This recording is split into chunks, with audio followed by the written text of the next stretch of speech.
Right. Okay, let me share a strong. Yeah, I hope you can see this. We have studied about this, right? So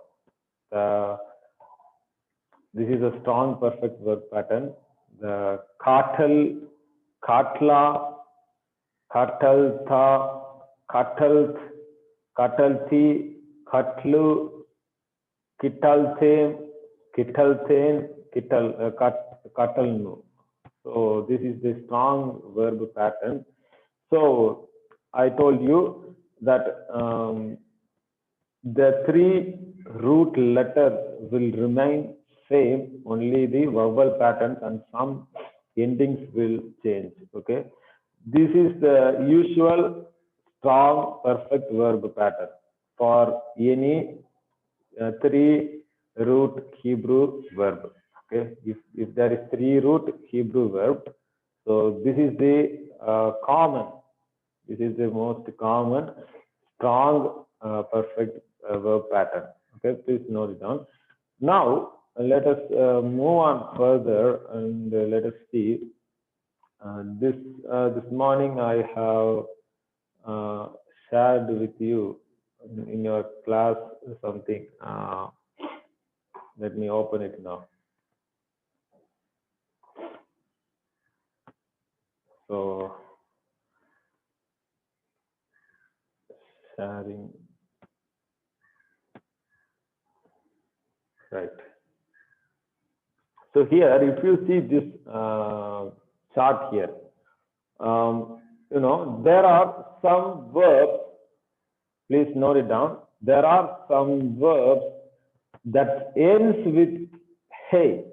Okay, there are some verbs that ends with hey, like haya and asa and ra'a. These you should note this hey verb. Okay, but in other cases, mostly you will see other words like race, or in the previous example we saw that katal, that is lamed. There will be other words, but if you see this kind of verb ending, I mean that hey ending at the end of the verb root, so the pattern, the perfect tense, the perfect tense pattern changes a little. See, earlier we see katal, okay, katal. So shamar, okay, shamar. Here you should note this one. You can compare this verb with the previous one. So katal, shamar, okay. But here, see the vowel changes a little. So this is haya, and here Shamra. So we have seen Katla. Okay, Shamra. In our previous example, we see Katla. Now, but here it is a little bit similar. Okay, but here you see the change happening. Haitha. Okay, Haitha. Here the even though the root word is Haya, but here some of the changes happening. So this one you have to make a serious note, because these are sometimes understood as weak verbs. Earlier we studied strong verbs, right? But these kind of verbs are little weak, considered as weak verbs. So the vowels are changing in order to give the right pronunciation. I told you, I'm telling you repeatedly that Hebrew is a language that needs more like a vocalization. Okay? How the people speak, that is the most matter in the Hebrew language. So the vowels are changing in order to have a better pronunciation, better spoken level. So here, see, we can go in our way. Here it is little bit changed. Okay, in our previous example, we see firstly the third person masculine singular and the third person feminine singular and the third person second person masculine singular and second person feminine singular. So it goes in the different order. But here, in this example, it is little bit little bit rearranged. So don't worry about that. But still all the same. Okay, you can still write it in the same order which I have already given. So this one, haya, third person masculine singular. Haya, he was. Okay, haya, he was. Okay, so whenever you see this kind of verb pattern, asa, ra'a, so you have to make the changes here. Okay, you have to make this changes here. But asa is what? Do or make, and ra'a is seeing. Okay, seeing. So this is haya is he was. So if it is in this case, asa means he did. Okay, he did, or he made. Otherwise, in this case of ra'a, it is actually he saw. Okay, he saw. This haya is actually a be verb. Okay, be verb. If you look at it in English, be verb is something. It is used for mentioning is, was, where, are. Okay, so that is called be verb. So here the haya in Hebrew is be verb. So that is why here the translation is like this. Okay, this is the translation for this pattern. So haya is he was, haita she was. Okay, hayita. Okay, here haita, this one hayita. Okay, hayita, you were. Here again hayit. Okay, you were, feminine singular. And hayiti. Okay, so there you can see some similarities here. So here is shamarti. The ending t is still the same, and here also shamartha. Here also hayitha. The ending is similar, and shamarth. Okay, and hayit. So here the shava is missing, but still the ending sounds similar. And here also samra, hayita. Okay, again the similar looks very similar. So the only thing, the changes that you have to see is sometimes a new word is added here. Okay, that is the thing that we need to note. Okay, let me read once again. Haya, he was. Haita, she was. Hayita, you were. Hayit, you were. And it's masculine, feminine. And Hayiti, I was. Okay, just follow my order. 1, 2, 3, 4, and 5. So please go in this way. And here, third person, masculine or feminine, plural. But so here it is common. Okay, this is a common. So it is both for masculine plural. The word is hayu. Okay, hayu. So hayu is they were. Here shamru. Just look at the similarity. The final shurak, the vowel. So that is very close, similar. So that you can note it down. And then after this, go here. Heyitem. Okay, heyitem. Here samartem. So the tem ending is still similar, but there are some changes happening. Here the K is dropped actually. So if you look at the 3 root letter, here the K is missing. So this is all, you can note it down here everywhere. Okay, K is missing in most of the cases. Only in the third person masculine singular, you see the haya, the he is present. But in all other cases, the he is missing. So this is due to the changes in the vocalization, right? So that is the thing that you need to note it down. So haya, so so hayite and hayite, okay, hayite, sorry, hayite, okay, hayite and hayite, right? And hayinu, okay, hayinu. Here also is very similar. Samar no, Samar no. So the ending is more or less similar here, but the main thing is the changes. The he is missing in most of the cases, and so this is the very same for asa and ra'a. Okay, even in asa, what happens? The he will be dropped out. Okay, he will be dropped out. Here also ra'a, he will be dropped out.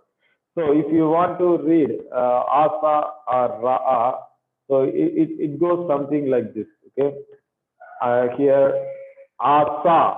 Okay, asa means he did or he made. Okay, and here asita. Okay, asita is she made. Asa is he made. Asita is she made. And here,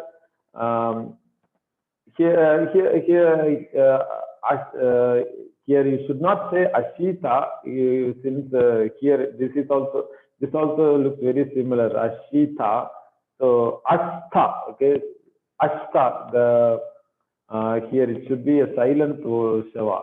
So that's my mistake. So Ashta, okay, and Ashita and Ashit, okay, Ashit. And Ashiti. I think this one, yeah, I think I'm mispronouncing a little. This is seen, right? This is seen. So we need to pronounce it sa sound, not sha sound. So Ashiti, okay, Asa, Astha, Asita, Asit, Asiti, okay, and similarly here, if you go here, I don't know what's happening. Yeah, Asu. Here, see, here there is a yod here. So here we have seen. So we need to say Asu, Asu, okay, and here also we have the segol, a compound seva, a segol and a seva. So we read yes, heyitem. We read heyitem. So in the similar way, here we read asitem. Okay, asitem, asitem. I mean it should be yesitem. Yeah, yesitem and yesitem. Okay, yesitem, yesitem, and yesinu. Okay, asinu. I mean asinu. Yeah, just you can work it out. You can work it out. You can write this asa and ra'a. You can write the beaver form for these two, right? These all. So that will help you to understand much better. All right. Yeah, now I can see at least some of your classmates are here. So let's come back to the class. And yeah, before we go further, let me, I want to give you an example from something. As I already told you, the importance of Hebrew in translation. I think I can share something for you. Yes, right. I hope most of you can see. I'm sorry for those who don't understand Tamil, but the reason, but you can still compare, especially Sarama and Ravi. here I have opened a Tamil Bible and a parallel English Bible. This is 2 Kings chapter 9 verse 8. 2 Kings chapter 9 verse 8. So here in verse 8 you see in English, for the whole house of Ahab shall perish, and I will cut off from Ahab him that pisseth against the wall, and him that is shut up and left in Israel. So here there is a story that is going on now about Naboth, Ahab, and the Jezebel. This that man who is trying to get the land. I know you all can know the story, but I'm not going to get into the story now. But just to want to highlight a challenge in the translation. Okay.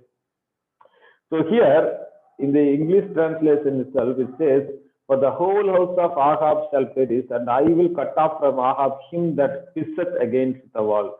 And those who have this Malayalam translation or the Telugu translation, you can also open it up and see here.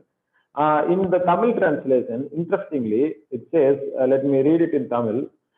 ஆகாபின் குடும்பமெல்லாம் அழியும்படிக்கு நான் ஆகாப்புக்கு சுவரில் நீர் விடும் ஒரு நாய் முதலாய் இராதபடிக்கு இஸ்ரவேலிலே அவனுடையவர்களில் அடைபட்டவனையும் விடுவிட்டவனையும் கருவறுத்து. This is how the Tamil reads. The main thing here we want to note. Okay. Here, let me compare. I will cut off from Ahab him that pisseth against the wall. Okay. In other translation, it says that will urinate against the wall. Something that urinate against the wall. You know, but in Tamil, interestingly, they translate a word. They have added a word for dog, that is nai. Okay, that is. The word which is not in the translation. Okay, that is the point I'm trying to bring. If you, the Malayalam and Telugu, you can also note it down. Is there a word for dog in your translation? Okay, please compare it. So here it says that the whole house of Ahab shall perish. So Ahab's house will be completely perished, and even the dog, okay, even the dog that urinates in the wall will be perished. That is what the Tamil translation says. But interestingly, that the word for dog is not at all there in the even in the Hebrew language. I am going to share that thing for you. Where is it? I think I can share.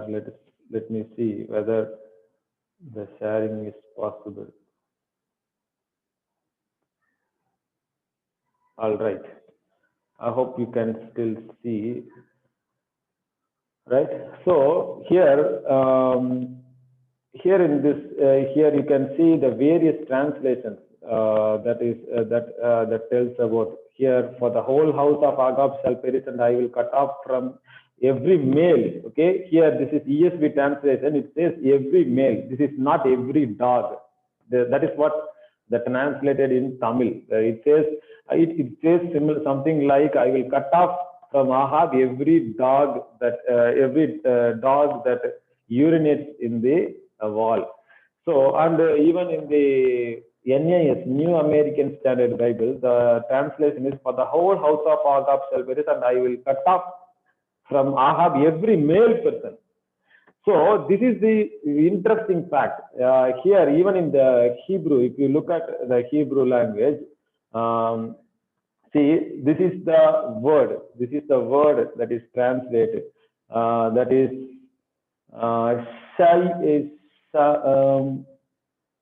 mestin. Okay, I mean mastin. Okay, mastin. Sorry, it's mastin.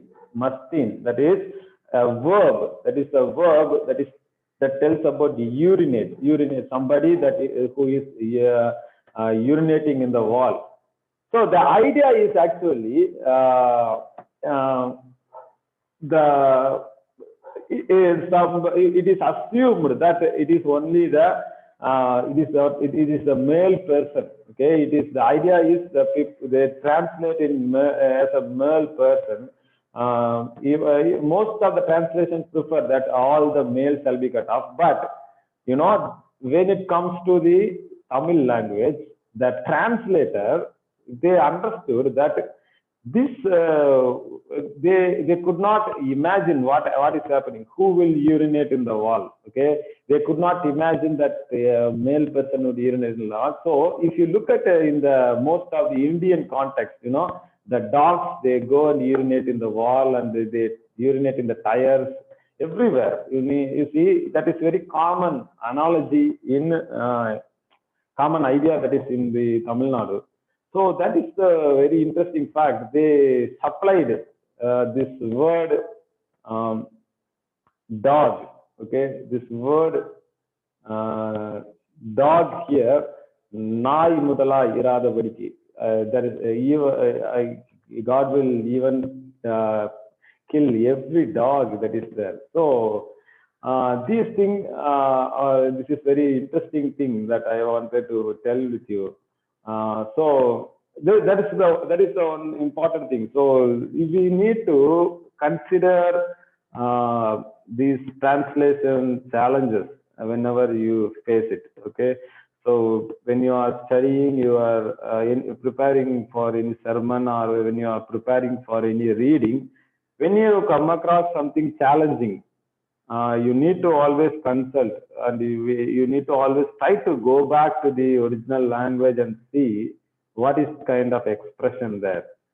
So okay, so I just want to stop here right now. Okay, if anybody wants to